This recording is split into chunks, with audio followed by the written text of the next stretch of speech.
nuestra cultura occidental nos han enseñado a tener miedo a la muerte. ¿Es el final de todo? ¿Hay vida después de la vida? Hoy tenemos una invitada que en su día a día, trata a personas que miran la muerte de cerca. Y tras su larga experiencia como psicóloga y asistente social ayudando a personas enfermas de cáncer, nos va a intentar transmitir algo muy importante: cómo la muerte te puede ayudar a aprender a vivir. Ahí es nada. ¿Qué tal estás, Begoña? Bienvenida. Encantada de estar aquí contigo, la verdad, Silvia, muchas gracias. A ti. Begoña de Ceballos de Diego, como he dicho, psicóloga, lleva más de 15 años acompañando y ayudando a personas terminales o casi terminales o con una enfermedad bastante grave en su último camino de vida. Y bueno, pues hace un tiempo te animaste a escribir el libro Tras la mariposa azul, editado en Círculo Rojo, con un subtítulo muy esperanzador que es Aprender de la muerte te llena de vida. Y yo te pregunto, ¿qué te tocó a ti el corazoncito para que te inclinaras por esta especialidad que así, no sé, a bote pronto parece dura, ¿no? Y dices, entrar de lleno a ayudar a este tipo de personas que están pasando un sufrimiento, están pasando, pues lo que decía al principio, con ese camino de vida así complicado. Y tú, no sé si llegaste allí desde un principio o hiciste también tu trayectoria, pero al final eso fue lo que te tocó. Cuéntanos. Pues mira, la verdad que llegué un poco, bueno, pues de estas oportunidades de la vida, llegué a la Asociación contra el Cáncer y allí tenía esta posibilidad de atender a las personas en los equipos de paliativos que van a domicilio. Y la verdad que al principio fue una gran responsabilidad y me bloqueó mucho. Tengo que decirlo, era, bueno, sobre todo experimenté en mí misma también como a veces mirar a la cara algo tan difícil te bloquea, te enfría, esto que habla mucha gente, ¿no? De que a veces te desconecta, ¿no? Que intentas, bueno, intentar acercarte a esa realidad, pues te conecta con nuestra vulnerabilidad como personas, ¿no? Y entonces varias circunstancias de la vida me fueron acercando a pacientes que me resonaban mucho, ¿no? Fui a un domicilio donde la mujer que se estaba muriendo se llamaba Begoña como yo, los hijos tenían las edades de mis hijos y el marido se llamaba Gonzalo como mi marido. Entonces fue cuando ya salí ese día de ese domicilio y dije, a ver, Begoña, esto hay que mirarlo en serio, no vale solo con saberse la teoría. Aquí hay un trabajo muy personal, muy importante para intentar entender qué está pasando, porque por mucho que te pongas capas de protección, esto conmueve lo más humano, ¿no? Uh-huh. Y poco a poco me di cuenta de que bueno, pues que tenía que sentir esa humildad de que todos vamos a pasar por esa realidad, y empezar a acercarme a los pacientes desde un lugar mucho más cercano, intentando ver qué necesitaba cada persona, porque las circunstancias iban cambiando. Uh-huh. Y eso me transformó, porque yo creo que el maestro, cuando uno está de verdad preparado, humilde, empieza a darte lecciones. Y entonces empecé a escuchar lecciones de vida cuando yo también me acerqué a esa realidad desde otro lugar. O sea, que te da ese golpe de realidad cuando contactas con esa familia. La verdad es que, claro, dicen sincronicidades, pues fue una especie de sincronicidad, ¿no? Os llamáis tú como ella, tu marido como el marido de ella y luego los niños con edades similares. Entonces es como que te están dando casi como una fotografía de lo que te podría pasar a ti de alguna manera. Y claro, estás diciendo que intentas un poco profundizar o intentar desde la humildad sentir más como qué es lo que está viviendo esa gente, pero claro, ahí hay una frontera o esa línea roja que es complicada, que es si yo empatizo o me pongo muy sintiendo las cosas, luego hasta qué punto puedo desconectar. Porque si te metes muy, muy de lleno intentando ayudar a esas personas, tú te puedes también llevar a lo mejor ese problema a casa. Esta sección se llama la noche oscura, que como bien sabes es la noche oscura del alma. Entonces, claro, independientemente de lo que tú escuchas a todas estas personas, luego tú también tienes tus emociones, tus momentos de vida. ¿Tú has sentido también a veces esas noches oscuras del alma, 1, 2 o las que sea, y esa gestión de emociones? Y ya no te estoy diciendo en el momento de estar ayudando a estas personas, sino ya a título particular. ¿Es diferente cómo lo gestionas para ti? ¿O cómo en un momento lo puedes gestionar para esas personas que lo ves así un poquito más a distancia? A ver, yo me di cuenta que con la realidad de la muerte no había escapatoria. Yo tenía que verdaderamente elaborar personalmente mi camino y mirarle yo también a la cara a la muerte, porque la distancia no estaba funcionando. Entonces, yo creo que cualquier psicólogo tiene que pasar por terapia, pero abordar temas que igual...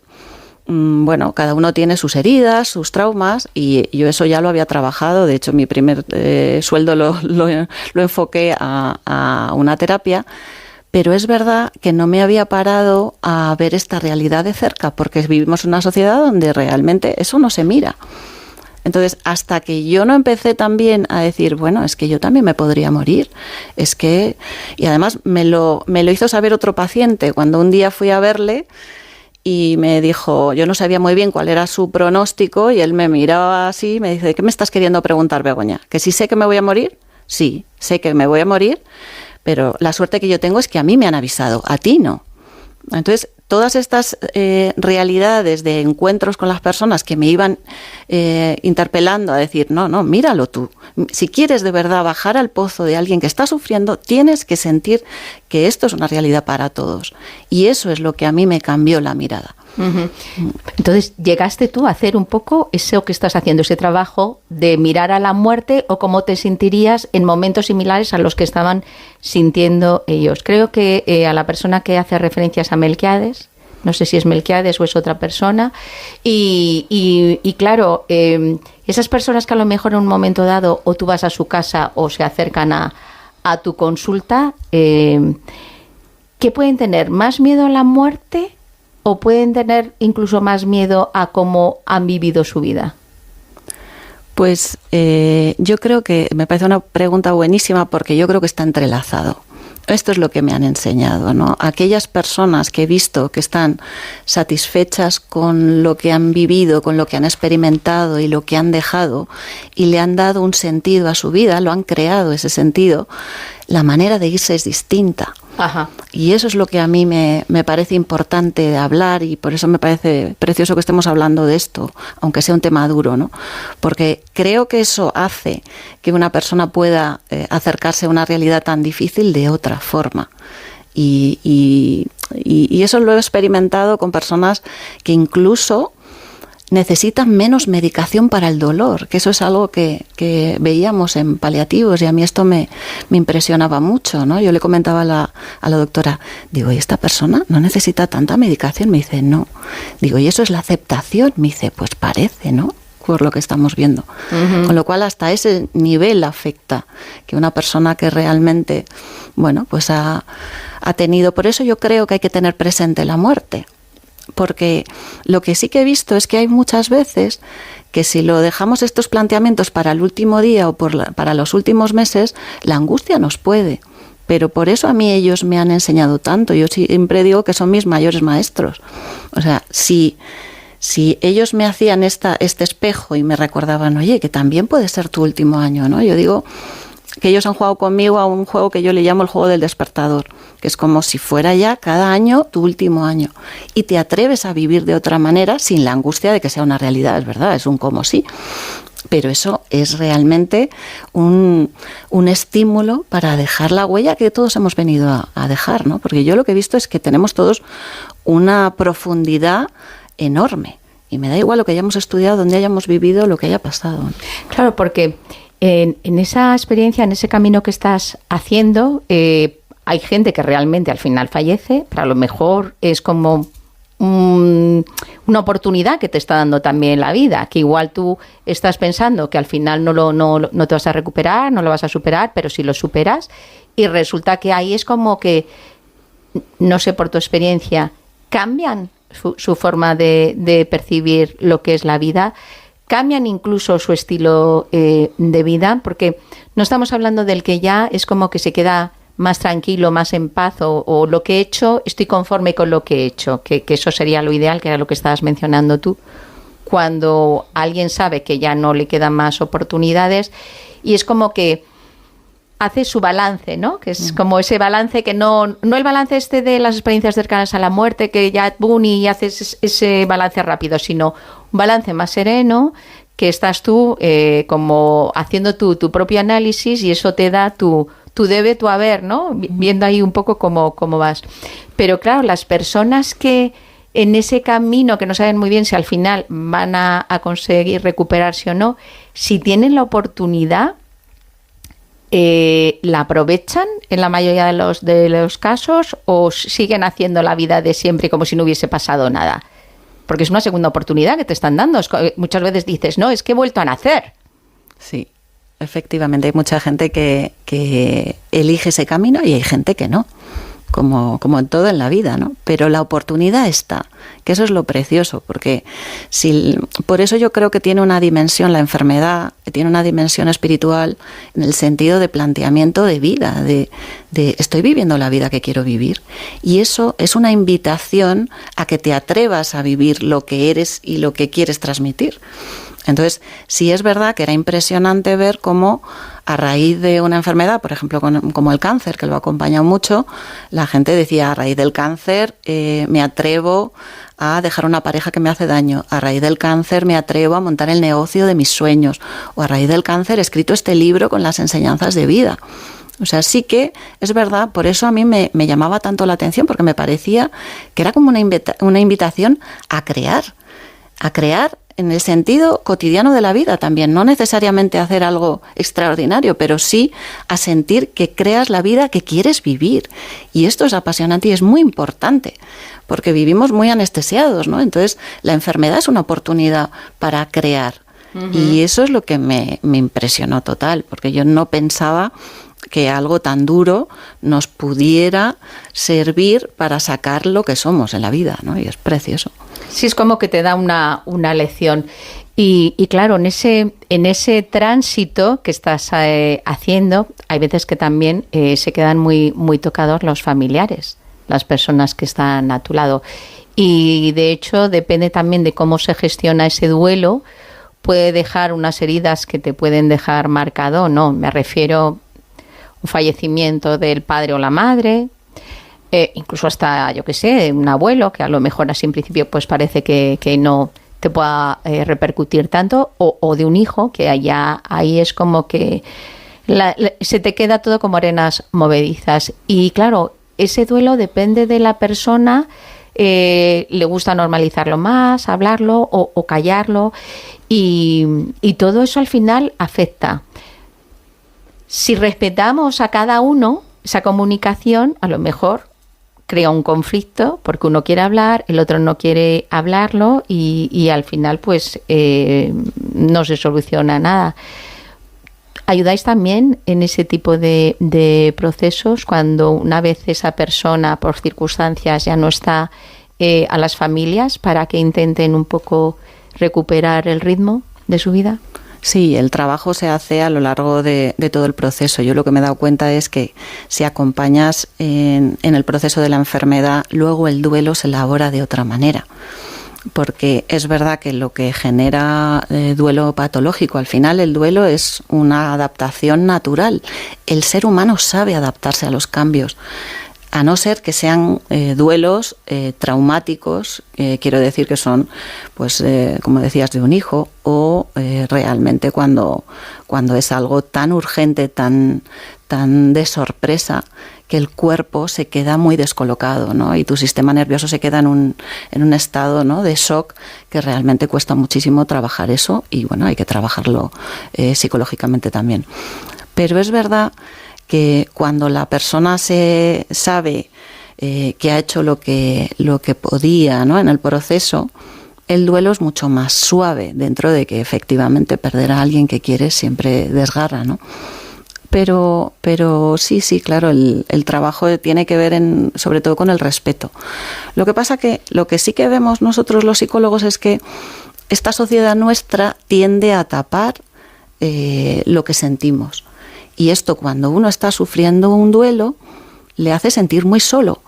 Entonces, muchas veces el trabajo que hacemos es también con que todo el entorno, como tú decías, respete. Que el que quiere hablar, habla, el que no quiere hablar, no habla. Pero normalmente necesitamos hablar y necesitamos llorar. Uh-huh. Porque las lágrimas tienen su función. No hay que taparlas, ¿no? Hay que dejar que bueno, nos ayuden a liberar las hormonas que necesitamos de soltar del estrés y ver un poco cómo manejar toda esa situación. Y en general, por lo que estás diciendo, cuando hay un núcleo familiar pequeño que ha vivido ese trauma, ese proceso, ¿es mejor dejar que cada uno exprese como pueda lo que está sucediendo, o que pregunte o que diga, que no le estén... No digas, no comentes? Porque al final eso te crea una frustración tremenda, que o lo dices con otras personas o no entiendes lo que está pasando en tu casa, y tú tienes que seguir viviendo en tu casa con esa situación. Entonces, por lo general, ¿qué es mejor? ¿Hablarlo? ¿No hablarlo? ¿Expresarlo? Lo mejor es expresarlo siempre que se pueda, porque es verdad que eso favorece el encuentro. Al final, muchas veces lo que hacemos en intervención familiar también es acercar posturas, porque muchas veces te das cuenta que la familia, cada uno gestiona como puede su dolor, pero necesitan elaborar el duelo en compañía. Uh-huh. O sea, una de las cosas más importantes es la corregulación. O sea, una mirada bonita del otro que te tranquilice, que te haga sentir que no estás solo, te ayuda a volver a tener confianza. Es una manera que tiene el cuerpo de intentar volver a un equilibrio, a una cierta homeostasis, ¿no? Entonces, todo lo que sea el encuentro verdadero. Lo que pasa que es verdad que no nos valen las frases hechas, no nos valen bueno, aquí estoy, pero llámame tú cuando necesites, ¿no? O sea, necesitamos saber cuando estamos en duelo que hay alguien de verdad a nuestro lado. Y aquel que sabe estar, que sabe tener presencia, que igual no tiene las frases porque nadie las tenemos, pero está a tu lado de verdad. Wow, eso es una maravilla y eso es un tesoro, y nosotros enseñamos a las familias a que hagan eso, pero les parece poco y es inmenso. Al final, la presencia de verdad y una conversación de alma a alma, de decir, mira, pues no sé qué decirte, pues no pasa nada, pero estoy aquí a tu lado. ¿Quieres que vuelva mañana? Pues sí, porfa, vuelve. No, pues no es lo mismo llorar solo que llorar abrazado a alguien. Uh-huh. Eso es muy sanador. Y luego hay profesiones que por sus circunstancias están más cercanos o viven más rodeados de este tipo de cosas, como pueden ser, yo que sé, bomberos, policías, enfermeros, médicos, a veces porque a lo mejor le está pasando algo a un compañero, le ha pasado algo a un compañero, a veces incluso ellos están con sentimientos, con problemas familiares, y están como un poco más sensibles a la hora de realizar su trabajo. Ahí también, por ejemplo, tú tienes tu consulta, hay gente que te puede ir a pedir ayuda para poder gestionar esos momentos que están pasando, que les está costando volver a centrarse en el trabajo. Sí, porque efectivamente cada uno tiene que revisar qué le ha tocado, ¿no?, personalmente. Y sí que yo he acompañado mucho a personas que trabajan en el ámbito sanitario, o por ejemplo bomberos, que también parece, ¿no?, como siempre tienen que estar fuertes, siempre tienen que tirar de todo, pero también ellos se quiebran, ¿no? Y reconocer eso y trabajar sus emociones también es importante para poder estar de verdad al lado de las personas en el momento de emergencia, ¿no? En la Mariposa Azul tú quisiste, pues un poco toda tu experiencia, intentar ayudar a otras personas que estuviesen en situaciones similares y que pudieran, pues eso, intentar ver a la muerte como un aliado, no como un problema y que te causara todavía más miedo. Y dices que en realidad esas personas con las que tú has estado ayudando, pacientes o gente que tenía esa enfermedad, eran tus maestros.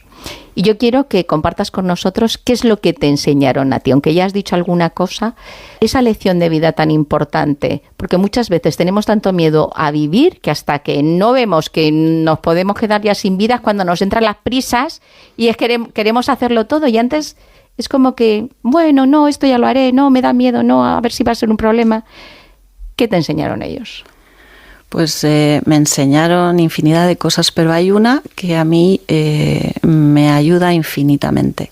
Y es que una de las prioridades en la vida es el amor, pero no solo el amor hacia otras personas, sino el amor hacia uno mismo, ¿no? Hubo un paciente que yo llevo en mi corazón y lo llevaré siempre, que se llamaba Ángel, que bueno, tuve la suerte de conocerle 3 años antes de que él falleciera, con lo cual teníamos un vínculo de bastante tiempo. Luego dejé de verle una temporada y cuando entró en paliativos volví a encontrarme con él. Y en esa época él me contó algo que me ayudó muchísimo, que fue que bueno, cuando él y yo nos conocimos, él estaba recién diagnosticado de un cáncer con muy mal pronóstico y estaba muy descolocado, pero de una manera que, bueno, de estas veces que no sabes cómo ayudar, y al final de la sesión, bueno, yo dije, yo voy a estar aquí, lo que tú necesitas, y yo le di un abrazo. Y entonces él me dijo, cuando ya nos volvimos a reencontrar, quiero que entiendas por qué ese abrazo me ayudó tanto. Dice, porque yo, antes de que me diagnosticaran esta enfermedad, yo había intentado suicidarme y me salvé milagrosamente. Y entonces, cuando luego me diagnosticaron esta enfermedad, con tan mal pronóstico, yo no entendía nada. Me parecía una broma macabra. Entonces no entendía nada. Y entonces, claro, pensé, bueno, ¿para qué entonces ahora esta enfermedad? Y entonces él un día me dijo, mira, y te cuento esto porque creo que es importante que tú ayudes a otras personas a que no equivoquen la solución. Si yo hubiera muerto en ese barranco, hubiera muerto lleno de odio. Y ahora, en este tránsito, voy a morir lleno de amor, hacia mí y hacia los demás. Y esto, Begoña, lo tienes que contar, me dijo. Y las personas que, lo siento, pero es así la frase, que están muertos en vida, que no se dan cuenta, pero en realidad están, pues lo que se dice ahora mucho, el rollo de en plan automático y tal, para que se den cuenta que están haciendo todas las cosas como súper rutinarias y que no le están a lo mejor sacando ningún aliciente de lo que realmente les gustaría. ¿Hay alguna forma, en este modo automático te estoy diciendo, que puedan hacerse preguntas o que puedan obtener señales para darse cuenta que no van bien por ese camino? Por eso yo creo que hay que tener presente la muerte, porque si tú la tienes un poco más presente y no mañanizas tu vida, como hacemos todos, realmente sí que te puedes dar cuenta de, oye, que estoy viviendo lo que yo quiero vivir o estoy sobreviviendo, como dices tú, muertos en vida. Y bueno, yo es algo que incluyo mucho en consulta, porque a mí me parece que es muy importante el sentido de vida. O sea, que cada uno cree, hay una terapia que se llama la logoterapia, que es la búsqueda de sentido. Y la vida tiene su manera de enseñártelo, a veces con tortas y con crisis, pero yo creo, y en consulta lo trabajo desde ahí, que si empezamos a darle la profundidad que tiene la vida en realidad, todos tenemos como una especie de filósofo dentro. Entonces hay que hacer preguntas, nos tenemos que hacer preguntas y decir, a ver, esto es lo que yo quiero, esto es lo que yo he venido a aportar. Por eso yo creo que cada uno de nosotros ha venido a aportar, y lo trabajo en consulta, una serie de, imagínate, como unas semillas, ¿no?, que venimos a dejar aquí. Y eso es lo que yo veo, que cuando empiezas a preguntar a la persona, bueno, ¿y tú qué es lo que puedes aportar? ¿Ah, yo? Yo nada, ¿no? Yo con sobrevivir tengo bastante. Entonces, para mí en la consulta es fundamental que empecemos a buscar esos tesoros que podemos dejar, ¿no?, como unas perlas que podemos dejar en vida. Sí, que esa sería un poco como tu huella. Y sí, sobre todo que a ti te hace sentir bien. Y ahora la pregunta del millón. A ver. ¿Cómo podemos perder miedo a la muerte? A ver, yo creo que hay que leer sobre ello, ¿no? Cuando vas a hacer un viaje, lees, buscas en internet cosas, averiguas, ¿no?, y te colocas en ese lugar, ¿no? La ciencia ha demostrado que hay algo más allá, ¿no? Es como cuando se empezó a estudiar todas las experiencias cercanas a la muerte, realmente descubrimos algo fascinante, y es, bueno, parece que el cerebro, aunque esté clínicamente una persona muerta, luego tiene consciencia. ¿Cómo se explica eso? Lo que está claro es que si nos atrevemos a leer un poco más y averiguar un poco más lo que ya la ciencia sabe, te da un poco de esperanza.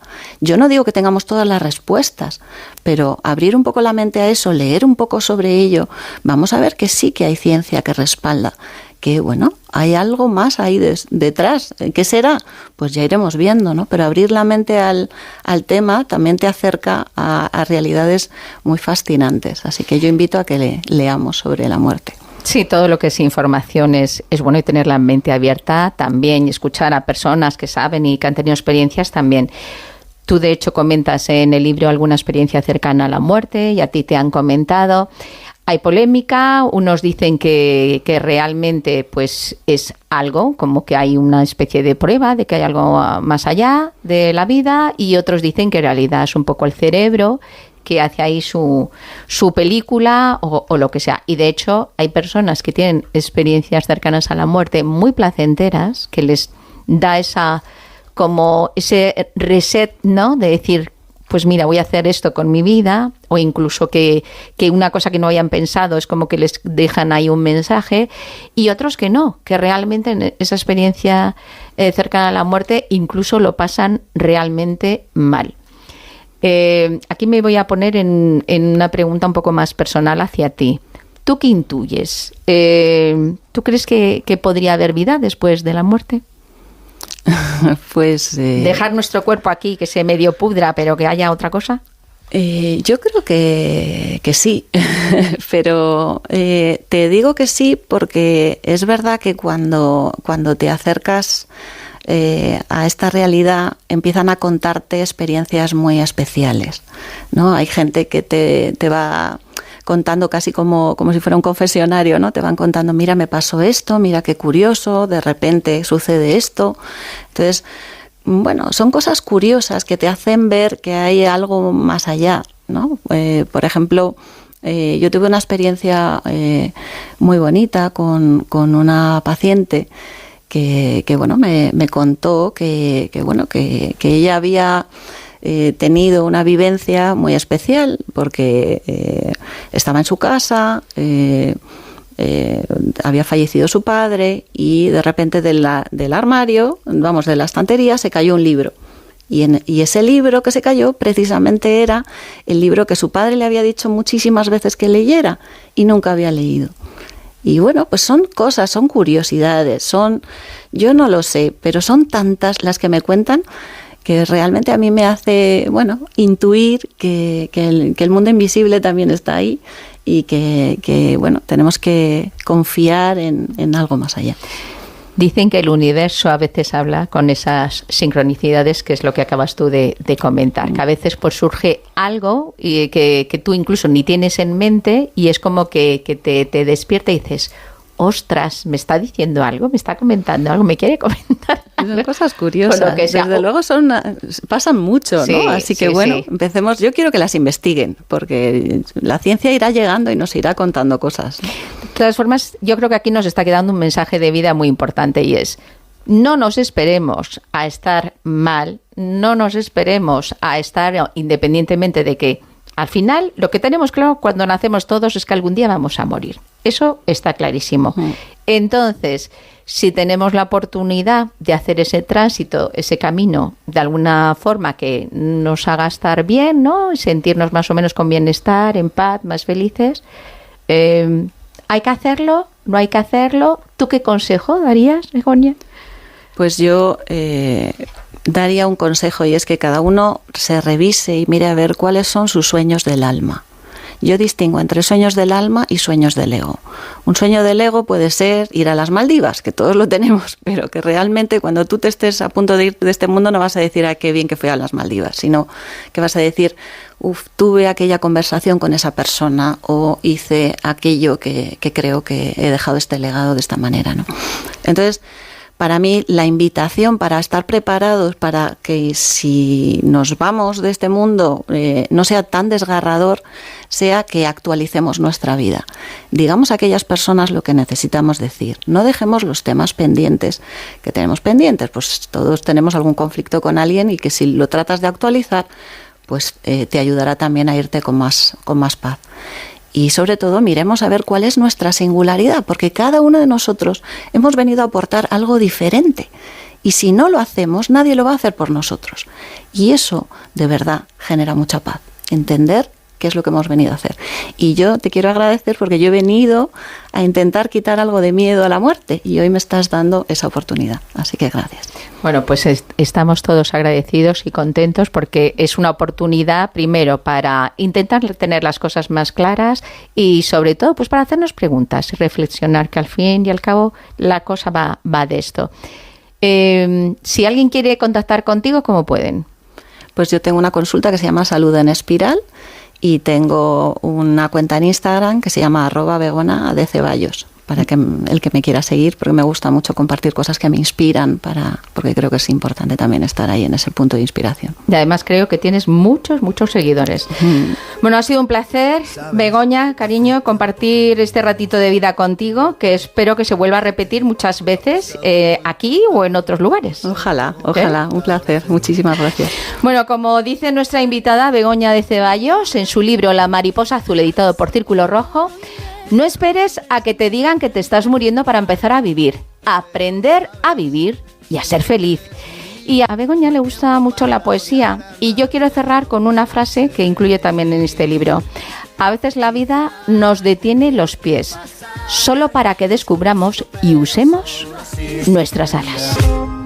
Y si me levanto y miro al cielo, doy las gracias y mi tiempo lo dedico a quien yo quiero. Lo que no me aporte lejos, si alguien detiene mis pies, aprenderé a volar. Y si miro todo como un niño, los colores son intensos. Yo saldré de aquí si lo creo así. Cuando me miren sabrán que me toca ser feliz. Sabes, he pasado mucho miedo. Este bicho es un abismo. Se me cansa el cuerpo, se me parte el alma y a llorar. Pero sabes, he aprendido tanto. Esta vida me ofreció una nueva oportunidad. Y ahora sabes, sé bien que es vivir. No hay tiempo para odiar a nadie, ahora sé reír. Quizá tenía que pasar. La Rosa de los Vientos.